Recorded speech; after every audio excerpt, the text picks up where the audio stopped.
High above the coast of Maine, a single-prop Cessna is headed 23 miles out to sea. It's bound for Matinicus, the most remote inhabited island on the Atlantic seaboard. Amazon has extended its reach so completely into the fabric of American life, it's even made it here. Beyond that island, the nearest land is Portugal. Yes, it is remote. That's why we like it. George and Robin Tarkelson are among the 20 or so hardy souls who call this frigid rock home. Matinicus is a throwback to the American frontier, minus the general store. So to keep them connected to civilization, the Tarkelsons get as many as 3 Amazon deliveries a week. The printer came from Amazon, computer speakers here and here, yoga mat, this Kindle, the radio, a lot of the CDs, TV came from Amazon, the backrest came from Amazon. Amazon is everywhere, even in the middle of nowhere. Well, we're completely off the grid. We don't have any lines coming down to our house. We generate all our own power. It's roughing it, except for this cable snaking into the woods, their lifeline to Amazon. There's almost nothing the Tarkelsons need that Amazon can't send them. You know, there's got to be a catch. There's no way that a washing machine is going to make it out here. And he ordered it, and he said, no, it's going to be coming. It came 2 days later. They may be off the grid, but the Tarkelsons are right in step with the rest of us. Amazon has more than 240 million customers. Here in the U.S., that's 6 of every 10 adults who use the internet. Today, the Amazon empire is at the very heart of the economy. A retail megastore, bookseller, entertainment studio, music service, and grocery store on track to bring in $90 billion a year in revenue. And it's all the creation of this man, Jeff Bezos, a driven, hyper-rational entrepreneur who has staked a claim on almost everything we buy. His most recent venture? I can't wait for you to get your own hands on it and look at it. An Amazon smartphone. Just the latest gambit from someone who has defied expectations from the very beginning. It was 1994. No broadband. No Wi-Fi, just a new thing called the internet. I found this fact on a website that the web was growing at 2,300% a year. At 30, Bezos was working for a New York hedge fund that was looking for commercial opportunities. The idea that sort of entranced me was this idea of building a bookstore online. Americans were spending $19 billion a year on books. His store would not be limited by shelf space. It was very clear to me when I thought about it that way that starting this company to sell books on the web, if I didn't try it, I knew I would always regret that. He was very explicit from the beginning that he thought there was an e-commerce gold rush going on. Bezos hired James Marcus to write book reviews in 1996. He constantly would say that brands are like quick-drying cement and that Amazon could not be permanently identified as a bookstore only. So that just led to this kind of frantic rush into every conceivable area of e-commerce. Amazon went public in 1997. By 2001, the dot-com bust had claimed its victims. Bezos emerged a survivor thanks to layoffs, cost-cutting, and a single mantra he's repeated for years. I believe that if you can focus obsessively enough on customer experience, focused on the customer experience, making sure we do a great job for customers. We try to make the best service we can, something that we hope customers will love, and then customers choose. Today, Amazon sales are well below Walmart's, but it sells more stuff online than its 12 closest competitors combined, including some items brick-and-mortar stores would never sell. From sex toys to swastikas, all found in those miles of shelves alongside TVs and tires. For photographer Seth Heinrichs, it's perfect. He pays $99 a year for a program called Prime. 2-day shipping, and a basket of perks. There have been moments where the Prime shipping has really saved my rear end because I have a shoot coming up and I need this piece or, whatever. Besides earning the company $2.5 billion a year in fees, Prime has gathered more than 25 million members. On average, after they join, those Amazon addicts double their spending on the site. It almost is a stream of consciousness. As I'm thinking about something that I know I need or that I know I want, it's something that I'll either quick do a price check on my phone or make sure that it's available through Amazon. That convenience is not just by design, but a cunning strategy. What's your sense of Prime as a tool and what it's meant to Amazon? You're charging consumers to participate in your loyalty program so you can sell more to them. That is amazing. David Selinger is a former Amazon manager who was hired to maximize profits by dissecting customer behavior. He explained to us that nothing on the Amazon website is left to chance. And every single thing that happens here is a result of data. Absolutely. Maximizing the profit for every single pixel on the Amazon website. Does Amazon measure how long I'm on a site, whether I click off, and whether it matters in terms of how quickly a page comes up? Absolutely. So when I was at Amazon, we looked at millions of different sessions, millions and millions of different consumers. And when they were shopping, if the website was 1/10 of a second slower, we lost 1% of the revenue. 1% of the revenue. Even taking 1/10 of a second longer to render the page could cost Amazon as much as 1% of their total sales. And so we analyzed that very, very deeply.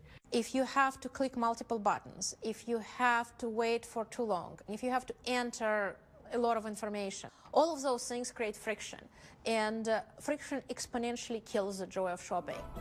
Nadia Shorobora was a member of Jeff Bezos' S-Team, the inner circle of executives who run the company. A Russian-born mathematician, Shorobora is the mastermind behind Amazon's computer brain. It's about customer convenience, and convenience comes from selection. And if we guarantee a selection, we simply guarantee that customers will not search for items anywhere else. Trigger fingers like Heinrich's now shop at the speed of thought. He uses one click, the ability to bypass the shopping cart and buy in an instant. Another Bezos masterstroke. You got to be careful with one click. One click can get you into a lot of trouble. If you're not doing the math in your head, it's just too easy to be impulsive with my purchases. It's instant gratification, even miles from anywhere. The one-click shopping, that's dangerous. I have to always take my hands away and say, okay, think about it for 10 seconds. Don't hit the button, just think about it. Is it a want or a need? Pasta, comfort food, and Cheerios. Coming up, face-to-face with the smartest guy in the room. So Jeff's initial wording, I believe if I remember correctly, was that it was one of the stupidest ideas he'd ever heard. Leading by confrontation when we return.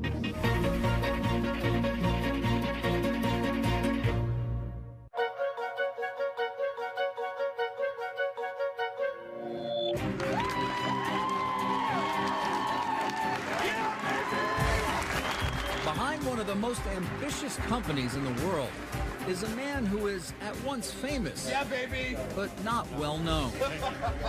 Amazon founder Jeff Bezos can seem more like the guy next door than one of the wealthiest men in the world.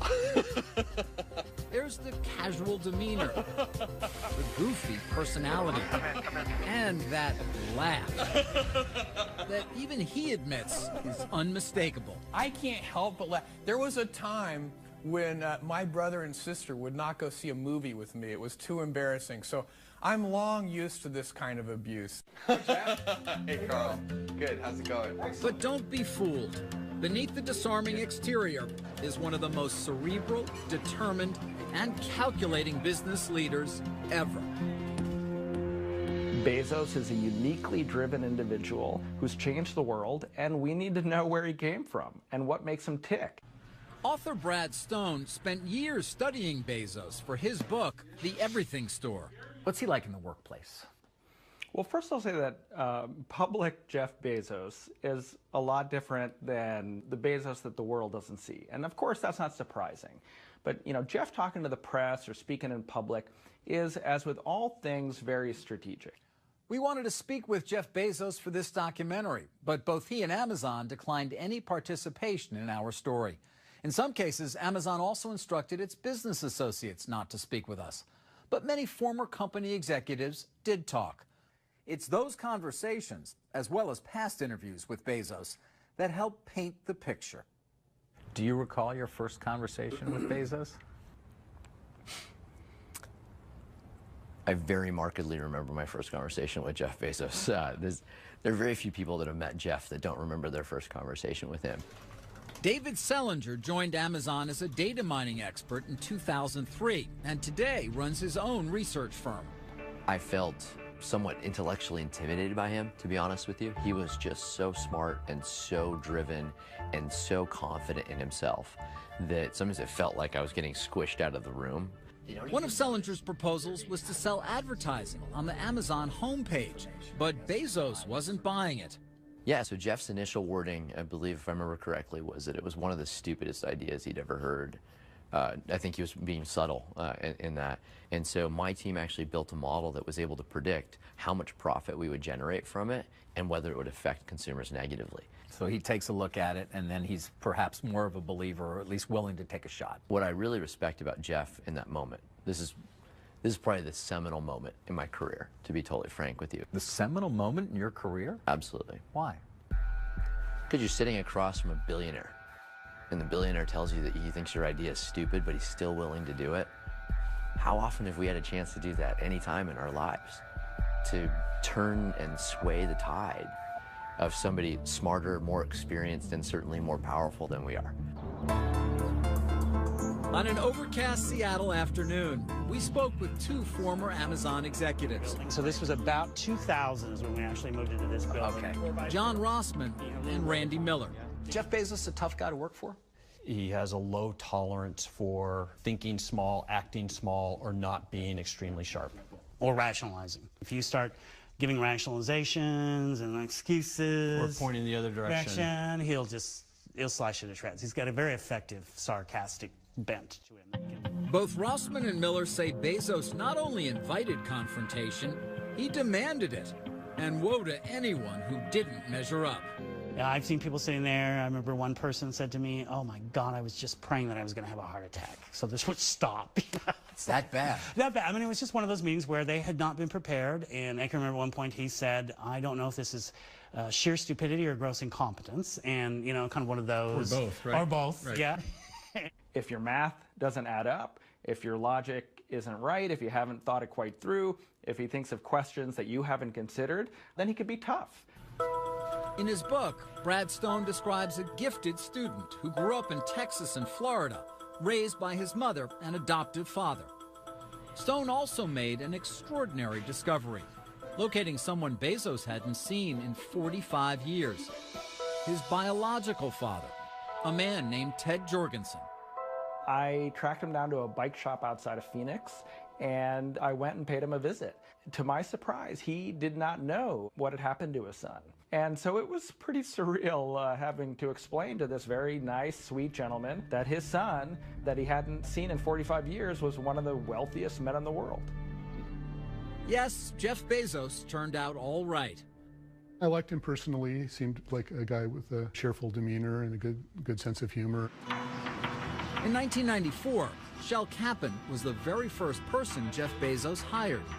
Kappan wrote much of Amazon's early software. He left the company, a wealthy man, in 1999. He believes his former boss will only increase his footprint. He's very persistent. He's very stubborn. He likes to think big. He likes to think long term and is willing to bet everything on that. We decided to go big. Today, Jeff Bezos has gone very big. He's worth some $30 billion, money he's used to fund a broad, even eccentric array of interests, from his own space exploration company to buying the Washington Post. And at age 50, the married father of 4 shows no signs of slowing down. You started this company with Jeff Bezos almost 20 years ago. Mm-hmm. When you think about its future, what do you think Amazon does from here? They're not going to stop until and unless some other force in the universe stops them. Global domination? Pretty much. Coming up, millions of packages, thousands of workers. Would you walk 15 miles a day in their shoes? It's really hard work, and people don't really understand how hard it is on you. The pickers, the packers, and the protests. Next.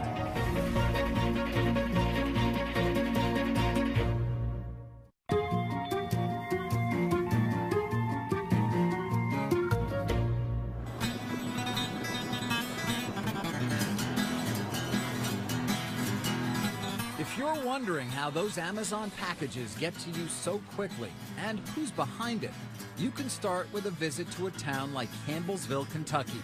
Population 11,000.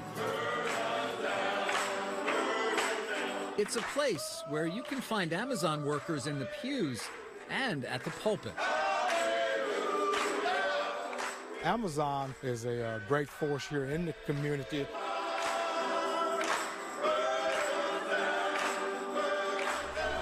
In an area desperate for good jobs, Pam Wethington's family is just one of many who have turned to Amazon. At one time, I had a daughter-in-law, 2 daughters, 2 brothers, and a sister that worked there. We all worked in the same plant. You want a hamburger? Like many in the post-recession economy, Dana Wethington says $12.50 an hour is a godsend. When I first started working at Amazon, I had a 6-month-old, I guess. It gave me insurance for him, put food on the table for him. Amazon is a good job. And it's a job performed so seamlessly, customers give it little thought.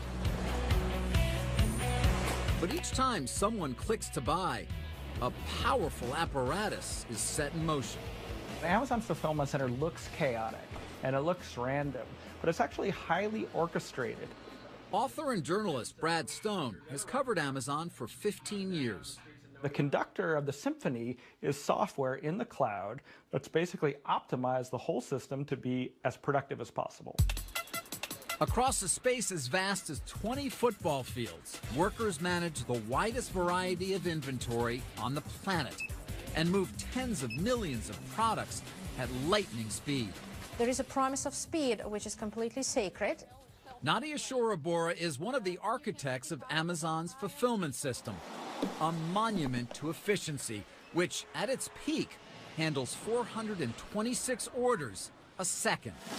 When you receive an email message from Amazon saying that the item is on the way and you will get it tomorrow, that promise has to be met at any cost.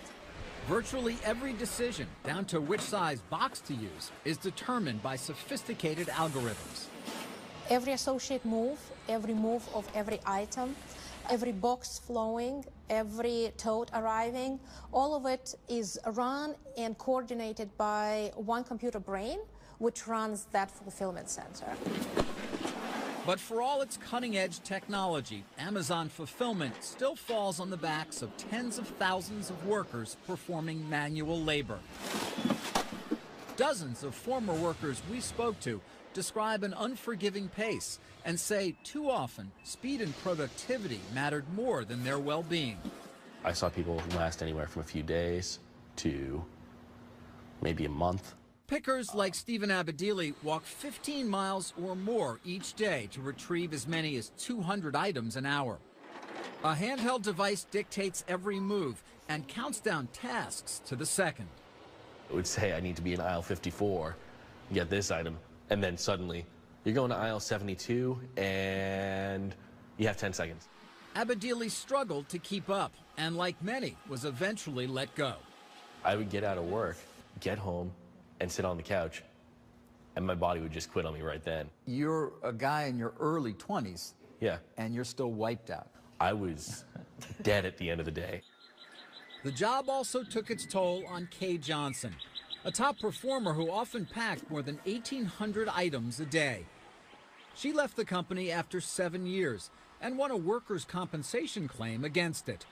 My knees, my back, my hands, they're never going to be the same anymore. All because of Amazon, you know. But others had a good experience. I loved the job. Loved the job. I loved being with the people. I mean, Doc Kane was a manager in Pennsylvania. He says the demands on workers are all in service to the customer. If things are slow in pick, it slows down pack, which slows down everything going out the door, which means you don't get your prime order on time. Warehouse work anywhere can be grueling.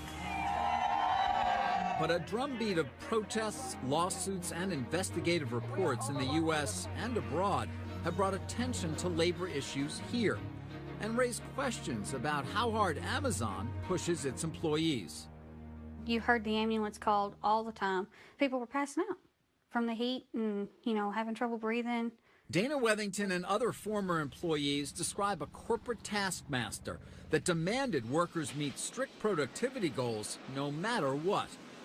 They want you to make 100% regardless. And with the heat, it's so much harder to make it. It's excruciating at times. In Kentucky and Pennsylvania, workers collapsed from heat exhaustion. After those incidents came to light, Amazon took steps to assure its fulfillment centers have air conditioning. But we also heard claims from workers of mandatory overtime, breaks that were hardly breaks, and an obsessive scrutiny of every move. I feel like Amazon was a prison. Andrea Burris has worked other factory jobs. She says Amazon was different. You had a set time you could go to the bathroom. If you wasn't out of the bathroom within that time period, then they were looking for you. You could not stop if you were getting sick. You could not stop to get a drink of water without them questioning where you're at. We asked Amazon about conditions in its fulfillment centers. Company officials wouldn't speak to us on camera, but in a statement pointed to Amazon's strong safety record compared to others in its industry. They did not address claims of unrealistic performance demands. The number of items they pick per hour, the number of steps they take, it's measured. And when they're not as productive as their colleagues, they're put on alert. There's a line of other people in a lot of these communities waiting to take jobs. They're almost like robots, except they're obviously human beings. They're doing work that robots can't do. If they could, Amazon would probably eagerly replace their physical labor in their fulfillment centers with robots. The machine that Bezos has built is astonishing, delivering goods at a scale and speed never before seen in online commerce. Amazon has completely redefined convenience. But at what price? I used to buy items from Amazon before I worked there. I quit buying items from Amazon, and to this day I have yet to buy anything because I know how hard and strenuous it is on your body to actually be able to get a package to you. Coming up, this paintball business partnered with Amazon. Amazon has a huge amount of traffic. That's very valuable. They have a huge brand. But then their partner became their rival. I wish they didn't compete with me. Friendly fire when we return.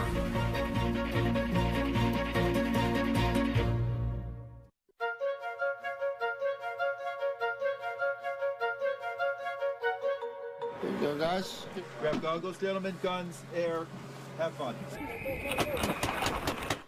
In paintball, you've got to stay on your toes and know your allies from your adversaries. You blue or purple?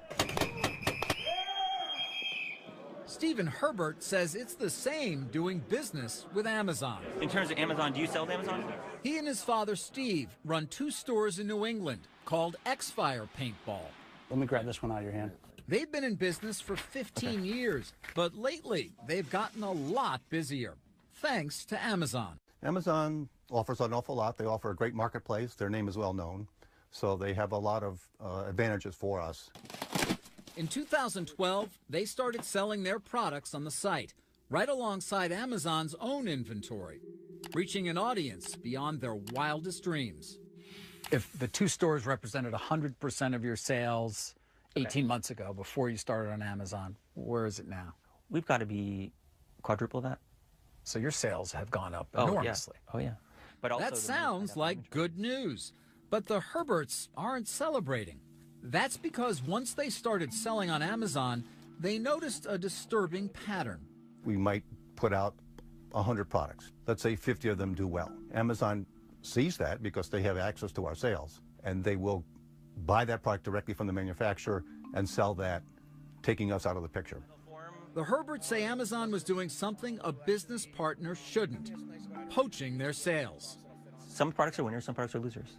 Amazon watches and they see the sales data and they pick the winners. And then they go to my suppliers and try to buy it from the suppliers directly. So as soon as they say, I want that product, I lose all my sales and I'm stuck with this inventory that I can't sell.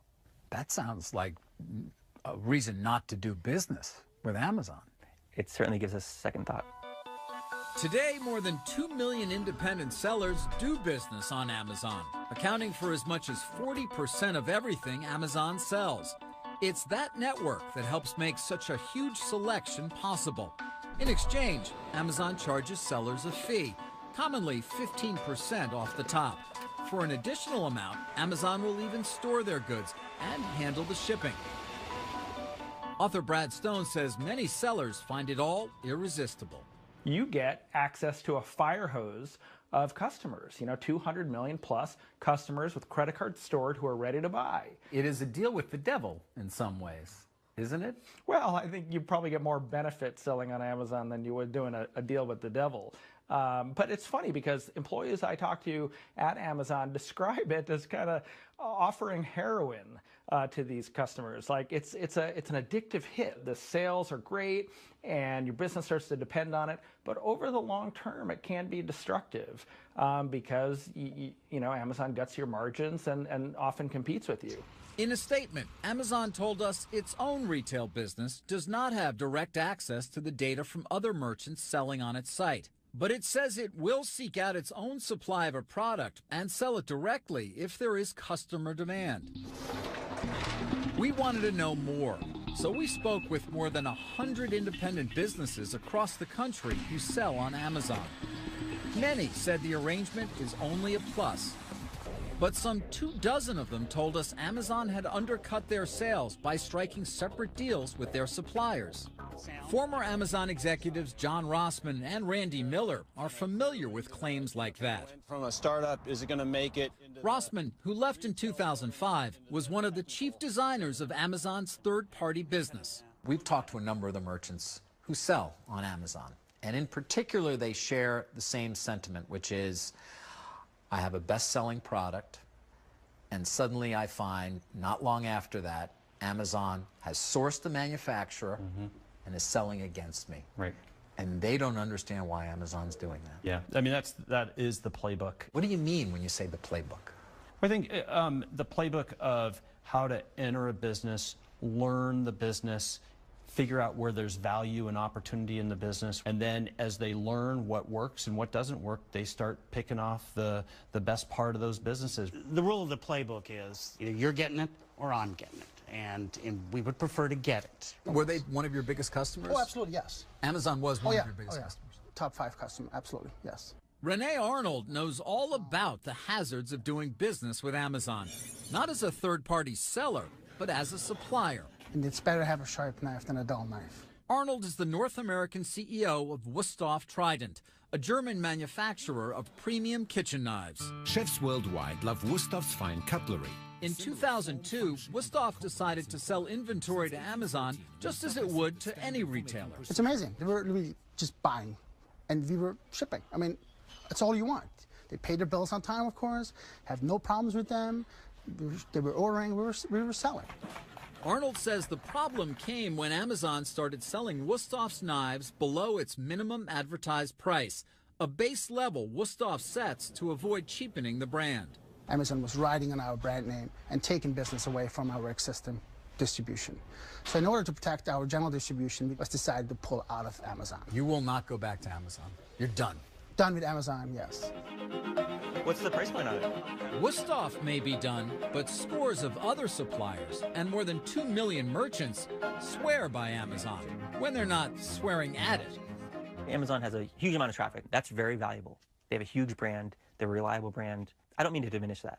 Like I said before, I wish they didn't compete with me. I don't understand why their 15% isn't enough to be enough for them. Some of those third-party merchants say, they're taking 15%. It's a great business for them. Why are they competing with me when they could just be doing that at no cost? I mean, because they can. Because that's their nature. That's their nature, right. Coming up, this battle is one for the books. Do you worry at all about retribution from Amazon for speaking out against them? Sure. Yeah, I do. The plot thickens when we return.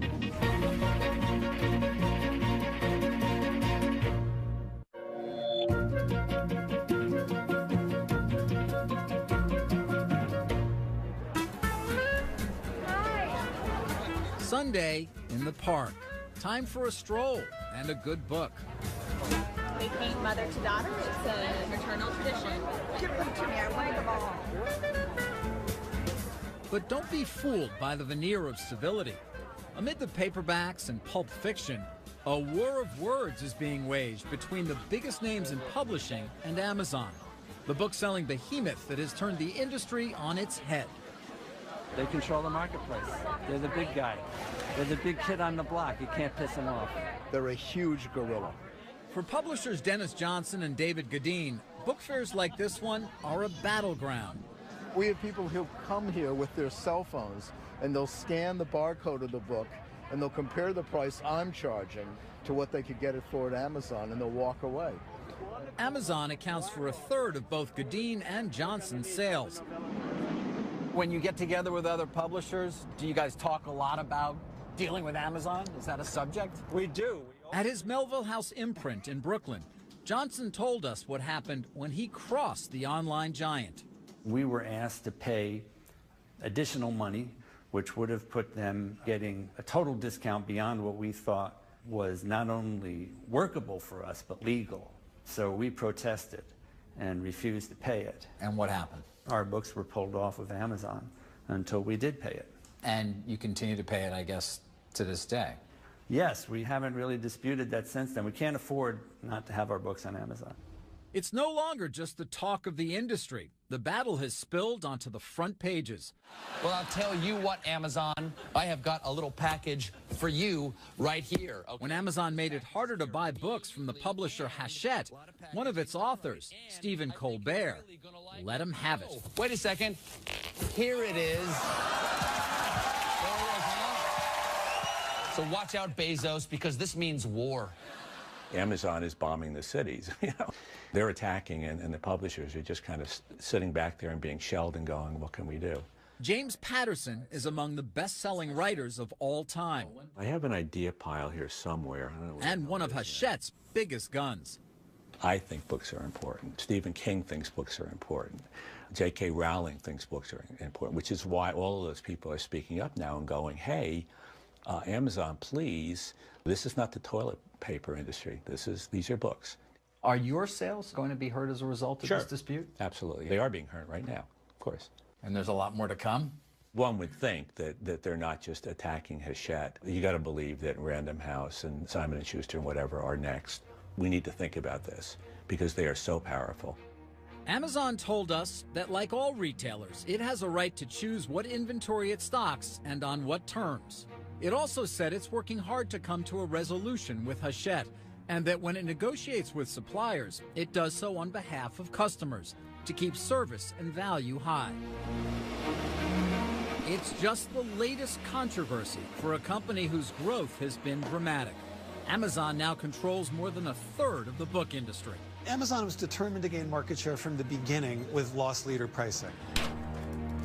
James Marcus, who joined Amazon in the early days, said it's always been willing to forego profits to win customers. Right in the beginning when I was there, they kind of controversially began discounting New York Times bestsellers at 50%. Now, I think what a lot of people don't realize is that at that price, Amazon was losing money on every single one of those books. Losing money, but gaining power.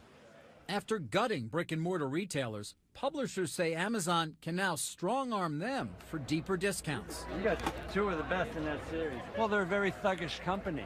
They don't take no for an answer. It's their way or the highway. And that's why people are afraid of them. Retail is a contact sport. No, I think there were a lot of concerns in publishing. Obviously, as we got bigger, other sellers got smaller. Former Amazon executive Randy Miller left the company in 2006. He acknowledges that Amazon bullied publishers and makes no apologies. Well, the power went to Amazon, didn't it, to a certain extent? Yes, it did. And Amazon always seems to press its advantage. Yeah, well, that's the handbook. It's rule number 2, I think. Press your advantage. And he did. When publishers balked at giving Amazon ever deeper discounts, Miller buried their titles on the website, ensuring their sales and ranking would plummet. It was called Pay to Play. Obviously, legal after a while said, that name's not very good. Let's call it vendor realignment. Another Amazon program invoked the law of the jungle. Miller says it was called Cheetah. Jeff's story was, cheetahs never go after the strongest person in the herd. They look for the weakest one in the herd, and that's who they go for. So if you're really going to take vendor realignment to its next level, target the weakest first, because they're going to probably fold more quickly. Although it doesn't seem a particularly great way to term things. No, but Honest. You can visualize it. You can visualize it, right? You can see it, without a doubt. I know it's Wild Kingdom in your head, right? You can see the cheetah running right after the poor publisher. But what's bad for publishers can be good for readers. A huge assortment at your fingertips. Got the Kindle store, millions of books to choose from, by far the largest ebook store in the world. As the book wars rage on, Amazon's supremacy has propelled the company into the business of devices. First, the Kindle e-reader, then the Kindle Fire tablet, and now the Amazon phone. I think you'll be unsurprised to learn that we lavished attention on this phone for reading. Today, Amazon customers feast on not just ebooks, but movies, music, and games. Born a bookseller, Amazon is now competing with tech giants like Apple and Google to create and distribute a world of content. All part of the infinite marketplace Bezos imagined years ago. He never thought, I'm going to just have the greatest bookstore on earth. It was cunningly chosen as a point of entry. He always envisioned this sort of planetary commercial empire, and that is what he has. Coming up, sales growing by the billions. So where are the profits? In fact, it is probably one of the least profitable retailers in the world. Waiting for Amazon's payoff when we return.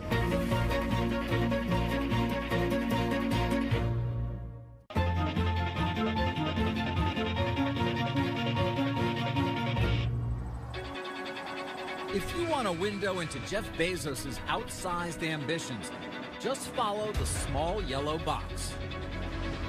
When Amazon revealed the idea of delivery by drones, it was widely considered a PR stunt. But it was also something more. A spectacular reminder that Bezos is always looking towards the future.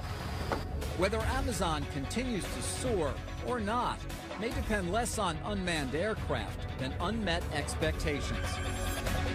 Over 2 decades, despite hundreds of billions in sales, the company has barely turned a profit. They are the teacher's pet of Wall Street. They get a free pass that nobody else gets. Sucharita Mulpolru is an analyst with Forrester Research and an Amazon skeptic. How much money are they really losing to win and to beat retail competitors like Walmart and Target? So how much money are they losing to win? It is my estimate that for all of the retail products that they ship from their distribution centers, it probably costs them $5 or $6 billion more to deliver that product to shoppers than what they bring in revenue. And that, Mulpolru says, can only be sustained if Amazon shareholders remain patient, happy to wait for the fountain of profits they believe will one day pour forth. I think that Wall Street loves the unknown because the unknown provides hope. And where there is hope, there is a case to be made that the answer is a really, really big payoff at the end of the rainbow. Many founders ask for that kind of faith from investors, but few actually get it. Jeff Bezos, once again, has proved to be different. You have to have a long-term orientation. You have to be willing to think long-term. The stakes are enormous, both for Amazon and its customers. The stock is up 15,000% since the company went public, but its profits are not. If that starts to worry investors, Bezos may feel pressure to boost the bottom line by raising prices. And as he said for years, that could spell trouble. Are our customers loyal to us? Absolutely, right up until the second that somebody else offers them a better service. And I really believe that. I think our customers will behave that way. And so there is no rest for the weary. Bezos has an army of believers. Bill Miller is a renowned investor whose funds profited from big and early bets on Amazon. The market is clearly rewarding Amazon's operating strategy, and I believe it's rationally rewarding it, and I think that's what the skeptics are missing, that there's a good fundamental reason for it. So as long as people keep looking at Amazon by looking at earnings, they're going to get it wrong. The undisputed king of online shopping has made its vast enterprise look easy. Amazon now offers same-day delivery in several major cities. Think that's fast? Nadia Shorabura says, just wait. I think the true vision is 1 hour. 1 hour? 1 hour. That's not possible. We are going what are you going to do? Drop have, it from a chute somewhere? I mean, we're going to have the same interview and the same conversation in 5 years, and we're going to see what happens. Whether that happens by drone or some other mind-boggling means, the point is clear. Bezos refuses to think small. You need to be able to invent. That means you need time, because invention implies trial and error, it implies failure, it implies experiments. Firefly recognizes 100 million different items. Amazon's new phone is further proof that Bezos is unafraid to challenge anyone. After upending publishing and retail, Amazon has begun its assault on the $600 billion supermarket industry. Its most promising venture may be Amazon Web Services, a cloud computing platform used by huge customers, from Netflix to the CIA. We have a culture here which is about pioneering, about inventing new things. We like to focus on the customer. We wake up in the morning in the shower thinking, how are we going to get customers to say, wow? Now, I happen to believe that this is a great business strategy. Amazon is looking to the future with plans for a massive new headquarters in Seattle. Its billionaire founder seems as voracious as ever, disrupting industries, antagonizing the status quo, selling everything to everyone, while his company, admired and feared, extends its reach by the day. I'm David Faber.